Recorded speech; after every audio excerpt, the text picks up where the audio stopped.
Hey there, it's Tabitha Benedict with the Health Kick and the Biz News Channel once again, and today we're going to talk about farmers markets.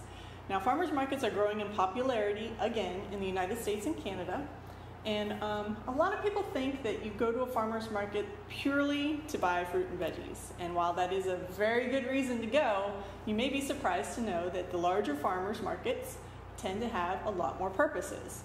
The reason that farmers do farmers markets, of course, is to have direct interaction with their consumers, to cut down on costs for shipping and travel and marketing their wares. And also, farmers markets are always at the same time.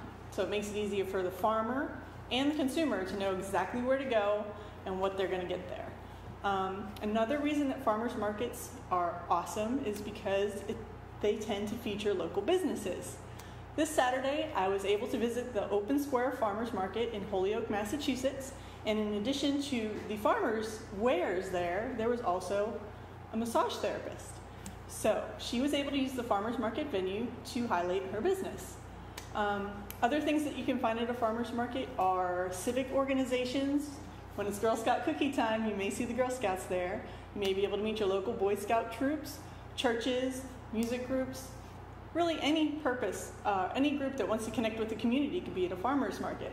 And that brings us to the third purpose for farmers markets, and that's social interaction. You may be able to bump into folks in your neighborhood you've never known or had the opportunity to meet at a farmer's market, or local artists. Really, the possibilities are endless. Farmers markets are great for, as we said, produce and getting to know folks in your community. Now, my first experience with a modern farmers market was actually on the West Coast. We lived in Klamath Falls, Oregon, and it was a tiny, tiny little town. Very remote, tiny little town. So when we heard there was a farmers market in Klamath Falls every Saturday, we really weren't expecting much. And when we got there, we were so surprised, pleasantly surprised. They had local music, local artists featured their arts there. I think there was glasswork and jewelry makers and either a painter or a sculptor. It was a little while ago. And local restaurants brought out samples of their food. There were farmers, and then there were folks who took the produce and then canned it. It was a really great experience. It was like a big block party every Saturday. And ever since then, I have looked for a farmer's market everywhere that we've moved, and we've thoroughly enjoyed them. And as I said, I visited the Open Square Farmers Market here in Holyoke, Massachusetts. They are in Open Square parking lot near Building 4 from 9 to 1 every Saturday. And I had the opportunity to talk with the coordinator, Suzanne, and now I'd like to share that footage with you. Thanks, Tabitha. So here at the Open Square Farmers Market, we wanted to create a community space where people could come together, see other Holyokers, see their friends, sit down, have a cup of coffee, and just be in a community space. And at the same time to support local agriculture and get healthy foods. So we have a great variety of vendors here selling fruits and vegetables, dairy, honey, maple products, grass-fed beef, and baked goods. So, and we'll have more diversity coming as the season goes on. So we're looking, we have a really great market, and we're excited to have it starting to go. In terms of specific products that are available, blueberries, peaches, raspberries, we'll certainly have apples coming in as the season goes on. Lots of squash, cucumbers, tomatoes, and the field tomatoes are just starting, so that's going to be great as they come in.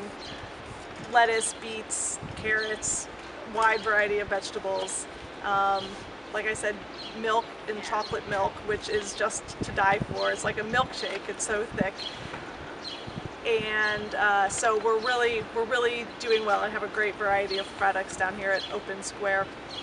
We want to get more music going. We want to get some musicians here to for them to get some exposure to the public and just to help us create an easygoing shopping mood. So if you're a musician looking for a little exposure, please get in touch with us. We'd love to have you come down and play at our market. If you have any questions or if you want to contact us, the website is www.opensquare.com,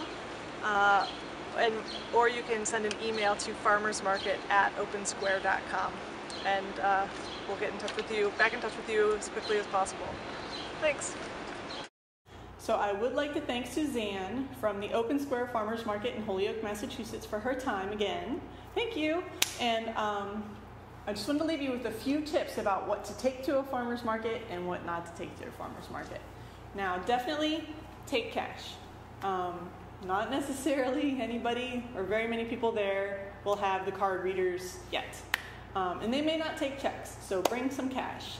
Number 2, bring your family. Bring your kids, bring your spouse, bring your friends. It's a community event, so bring everybody you can think of. Number 3, double check whether or not the farmer's market is pet friendly. Some farmer's markets will allow you to bring your pooch in. Some farmer's markets, they aren't welcome. So make sure that you double check with that particular farmer's market their rule and their pet policy. And just in case you don't know where your local farmer's market is, there is a website you can visit to find it, and that is www.localharvest.org. That's all I have for you today about farmers markets on the Health Kick.